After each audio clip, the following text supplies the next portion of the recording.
Most tank disasters don't start with a sick fish. They start with a new one. And if you've ever added just one more cichlid, this video is for you. You bring it home in a bag, it looks clean, it swims straight, it even eats the first pellet you offer. You feel that small rush every keeper knows because adding a new cichlid feels like progress. New color, new energy, new life in the tank. And most people don't realize this, but the way your tank reacts in the first few days tells you almost everything. If you understand what I'm about to show you, you'll stop losing fish to mystery crashes, and you'll never add a new fish the same way again. Whether you keep African cichlids, American cichlids, or mixed species in a community cichlid tank, that moment feels the same. And if you pay attention over the next few minutes, you'll start seeing the signs long before anything collapses. No test kits, no guessing, just patterns you can catch with your own eyes. Because the fish you add isn't just a fish, it's a delivery system. Sometimes it delivers nothing and you get lucky. Sometimes it brings something your tank has never met before. And here's the beginner mistake almost everyone makes. The tank looks calm, there's a little empty space. You think, it's just one more fish. But one fish is enough to flip the entire cichlid tank. I did this too. One fish, new chasing starts. Old territories break apart. Feeding lanes change. Stress goes up, growth goes down. And when that happens, it usually doesn't look like disease at first. It looks like nothing until it doesn't. I've watched tanks sit stable for months, then quietly unravel after one new arrival. Not with white spots, not with obvious sickness, with silence. Let me tell you what this looks like in real life. Day 1, you release the new fish. Everyone does the usual sizing up. A little posturing, a short chase. The dominant fish does 2 slow laps across the front glass, just to remind everyone who owns the room. You think, okay, normal. Day 2, the new fish explores. It eats, you relax. Day 3, you stop watching as closely because in your mind the hard part is over. And that's when it starts. Not on the new fish, on one of the old ones. The fish that used to hit food first now arrives second. Another that cruised the middle now hangs near the filter return. One you've had forever starts hovering in the same lane, technically present, but not really participating. No white spots, no stringy waist, no fins clamped tight, just small shifts in posture and timing. And most people miss all of this because they're still staring at the new fish. That's why I call it a silent invader. It doesn't kick the door in, it moves into the system and waits. Most people expect pathogens to arrive like monsters. Red sores, obvious sickness. That's not how it usually works. Most of the time, something small comes in with the new fish. The fish looks fine because it's used to it. Your old fish aren't. So instead of seeing disease, you see stress. One fish breathes harder near the heater, and another hesitates before feeding. Another keeps choosing the same corner after every pass. I didn't connect this for years, but the same fish that starts arriving late to food is usually the one breathing heavier, and the same one slowly disappearing from the center of the tank. Watch who eats first. That fish usually grows.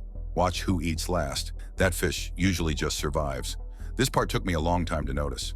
I've seen this in Malawi setups, South American cichlid tanks, and even peaceful community tanks. Different species, same pattern. And here's the part most channels never talk about. Night. Lights go off. Plants stop producing oxygen. Dominant fish don't power down. They keep patrolling. Small fish don't fully rest. They stay alert. Oxygen drops. Digestion slows. Recovery fails. After a while, I started noticing they stopped building. Bellies stayed flat. Bodies stayed narrow. The fish that ate last during the day was the same fish that never really slept at night. That's how tanks start shrinking from the inside. Quietly, that's why mature tanks collapse fast. Everything is already connected. Start with feeding. Who arrives first? Who hangs back? Then look at breathing. Faster near the heater usually means pressure. After that, notice posture.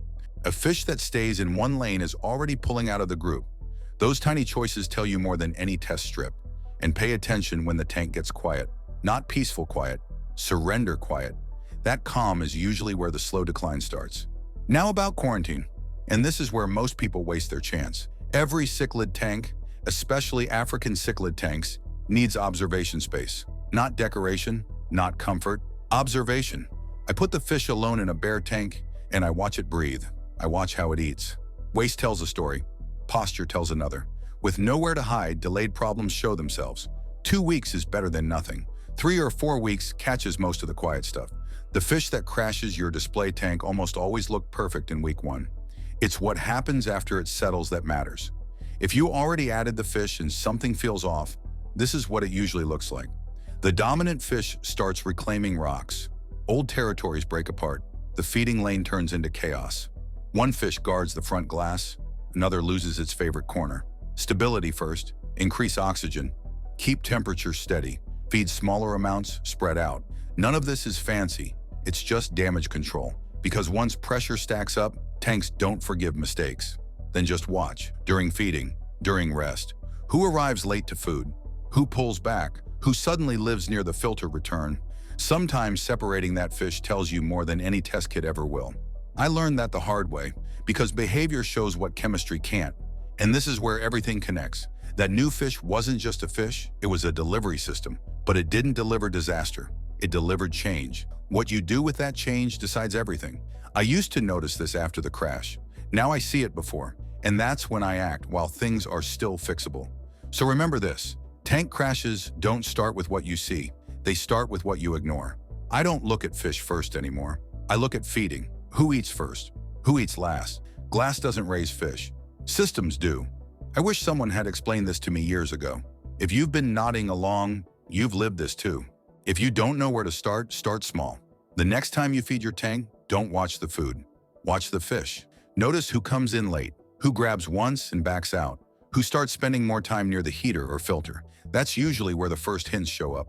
If something feels off, don't touch the water right away. Sit there for a minute. Let the tank show you what shifted. Most problems don't need medicine first. They need space, flow, oxygen, somewhere for weaker fish to breathe. If you added a new fish recently, slow everything down. Feed lighter, spread it out. Stop moving things around. Pressure builds fast when you keep adjusting. Tanks don't fall apart because you missed one test. They fall apart because someone stopped eating properly and nobody noticed. Catch it early and you don't fight crashes. You avoid them. After a while, I started noticing something else too. Not the adults, but the smaller fish. Fry that disappear overnight. Young fish that never really take off. Same pressure sitting in the system. It just builds quietly. Everything still looks fine on the surface, but growth just stalls. That's usually when I realize it started long before I paid attention. Dark cichlids isn't about pretty tanks. It's about slowing down enough to see what most people walk past. If this made you slow down and look at your tank a little differently, that's already enough for me.